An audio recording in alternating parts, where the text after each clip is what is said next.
Yeah, great job by Phoenix One taking that mid-game tower dive and punishing Team Envy so heavily. Also, Zig with the gangplank escapes multiple 3-member ganks down towards the bottom side where he's pushing, using his advantage.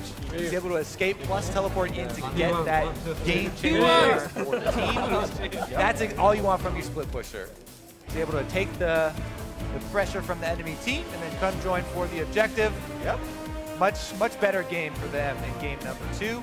Meanwhile, Team Envy still face a lot of the same problems. Yeah, Envy look kind of the same as they have every week so far. Pretty good early game. First 20 minutes look solid, and then the game all falls apart. This time around, it was a 20,000 damage Gangplank piloted by Zig. No, he's supposed to be known as the role player. Plays a couple of carries in this one and does pretty nicely for himself. Definitely some solid split push, some solid plays overall, mechanically quite great. Meteos, with his Phoenix One debut, does manage the 2-0. There he is on your screen, feeling pretty good. Meteos in 2017, undefeated. All right, good start. Yep, already officially better than every other jungler win rate-wise. This guy is perfect. But no, I think, you know, made the game-winning smite steal in the first one. That was a good showing from him, that he's still got those mechanics. And as far as a guy who's talked about, I haven't been playing the game much recently, yeah. Even solo queue, and then boom, they call him up. We need to do some scrims. Yeah, they do scrim for, you know, maybe half a week or something, and get some time in. He looked okay. As far as that, looks good. Yeah. I mean, that's what I want when I have an emergency sub and you come on the squad.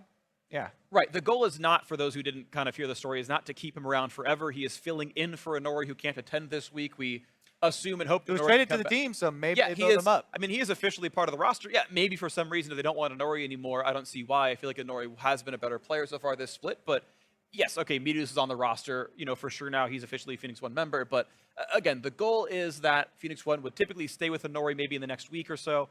But hey, serviceable performance. Good for him, right? That's kind of that's my story for Meteos. Is he played well. Good for him. Good All for right. him. You won. All right, so now for first account on that one, let's hear from Pastry Time and P1 Sub Jungler. Thank you very much. I'm here with Meteos, very popular jungler, and of course, Phoenix One's brand new jungler, at least for the weekend. How are you feeling just being back on the LCS stage? Well, I always enjoy playing, so I didn't exactly expect to be up here, but I had a good time, and all the people on P1 have been really, really nice to me getting back into it. And there's been a lot of changes in the jungle this season, but even like this weekend, we had a patch drop right before the LCS start with 7-3 changing up a lot of the junglers. How have you found the jungle meta game, and how was adjusting in a pretty short time for you? Well, I think that macro-wise, the game's still what I'm pretty familiar with, but I've kind of been taking a break from League, you know, not playing as much, because for 6 years, I played it, you know, 12 hours a day or more. So the past few months, I've just kind of been chilling.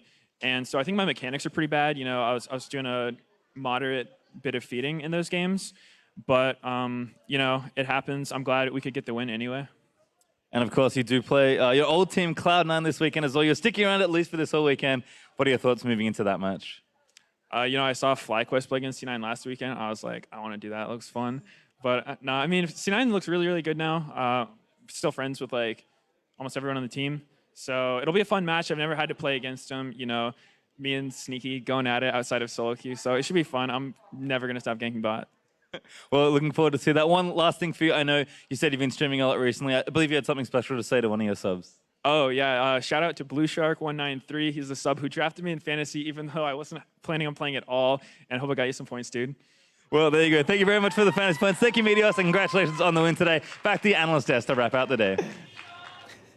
Blue Shark 193 doing some work, although, as Meteos said in his own words, he did a moderate amount of feeding there, though, so I wonder how the points actually worked out for him. But hey, Meteos on Phoenix One pull out a 2-0 series here. Both games, slight comeback, so of course it's not like it was all sunshine and roses and they're a super dominant team with them in, but they pull out these victories, and they're going to be happy to do that without their starting roster. Exactly. Because of the fact it's a sub and they still win, they actually do break their 3-match losing streak. This could have been 4. They could have been at 4 and 5 and actually dropped out of that pack where Immortals is now there, right. Echo Fox is now there in the standings. So Phoenix One picking up a win against Envy, it does tide them over a little to continue to be in that top half. So with the sub, good job for them. But I also think, like, the team in general, it's not just Meteos subbing in. I feel like a lot of these guys actually did well today. Speaking of moderate feeding, Let's take a look at some moderate. Let's take a look at some moderate feeding. 3:30 into the game here, Meteos with an ultra patient. This is actually it's a smart play here to suspect that LIRA might come clear his blue side, but it all goes wrong. We had a little bit of a debate. Is this too much patience or too little? Right. Should he have waited a little longer, or should he have not waited this long? There's the fact that the Rengar comes down here. Literally, this is smart, though. if he waited 2 extra seconds, he sees Rengar and he gets to fight him straight up.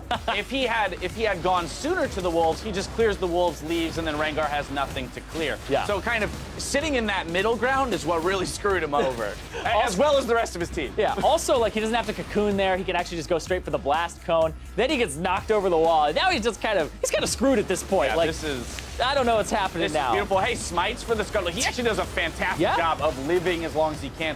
But really what this does, more than setting Meteos behind, it sets the bot lane behind. Yeah. Arrow with that death there is now in a rather large deficit that he has to come back from throughout the course of this game. Yeah, doesn't have summoners, and then at the same time, it's like, now I'm down 10 CS. Caitlyn comes back with a pickaxe afterwards, has his kill and an assist. Right. So he's put behind, and then there's definitely pressure there. But once again, like, Envy, man, like, you guys have a lead. You have, like, summoner spell advantages. You're getting so much out of these guys. Like, oh, my God, they cannot seem to actually Starting to get start frustrating. getting a snowball. Starting to get frustrating, am I Yeah, right? absolutely. Like It's very frustrating to it's gotten to watch. this point where you look at a team like Phoenix One who has a deficit like that and has the composure to climb back with a sub on their roster, as compared to a team that has been practicing and playing together now for at least 5 weeks, who can't put together a win with large advantages. At a certain point, these advantages aren't just like 300 gold advantages, they're rather large.